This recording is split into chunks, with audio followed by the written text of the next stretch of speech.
கோவில் ரகசியம். இடம் மாற எடை மாறும் கல்கருடன். பெரும்பாலான வைணவ தலங்களில் கருட பகவானுக்கு வைக்கப்படும் சிலை சுதை சிற்பமாகவோ அல்லது மரத்தால் செய்யப்பட்டதாகவோ இருக்கும்.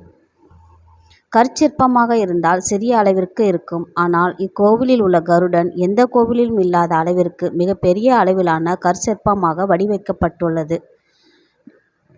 தாயாருக்கு முன்னுரிமை தரும் இந்த தலத்தின் மற்றொரு சிறப்பு அம்சம் வியக்க வைக்கும் ஆலயம் அதிசயமாக இருப்பது கல்கருடனின் எடை அதிகரிப்பதுதான். பெருமாள் கோவில்களில் மிகவும் பிரசித்தி பெற்ற கோவிலாக இருக்கும் அருள்மிகு திருநறையூர் நம்பி கோவிலில் கருட சேவை மிகவும் பிரசித்தி பெற்றது. பெருமாளின் 108 திவ்ய தேசங்களில் இக்கோவில் 14வது திவ்ய தேசம். கோச்செங்கட் சோழன் கட்டிய 72 மாடக் கோவில்களில் இதுவும் ஒன்று என்பது குறிப்பிடத்தக்கது. இத்தலம் தஞ்சாவூர் மாவட்டம் கும்பகோணத்திற்கு அருகிலுள்ள திருநறையூர் என்னும் ஊரில் உள்ளது. இக்கோவிலில் ஆழ்வார்களால் பெருமாளும் நாச்சியாரும் கல்யாண கோலத்தில் கிழக்கு நோக்கி திருநறையூர் நம்பி வஞ்சுலவல்லி என்னும் திருநாமத்தில் அருள்பாலிக்கின்றனர். உற்சவர் இடர்காத்த வரதன் என்ற பெயரில் அழைக்கப்படுகிறார்.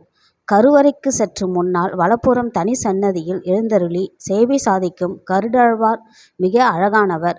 உற்சவ காலத்தில் பெருமாளுக்கு வாகனமாக செல்லும் கல்கருடன் இவர். இந்த புதுமை வேறெங்கும் இல்லை. இந்த கருடனை தூக்கிச் செல்ல முதலில் 4 பேர் தொடங்கி ஆலய வாசலை கடக்கும் போது 8, 16 என்று கூடிச் சென்று 128 பேர் தூக்கி செல்ல நேரிடுமாம்.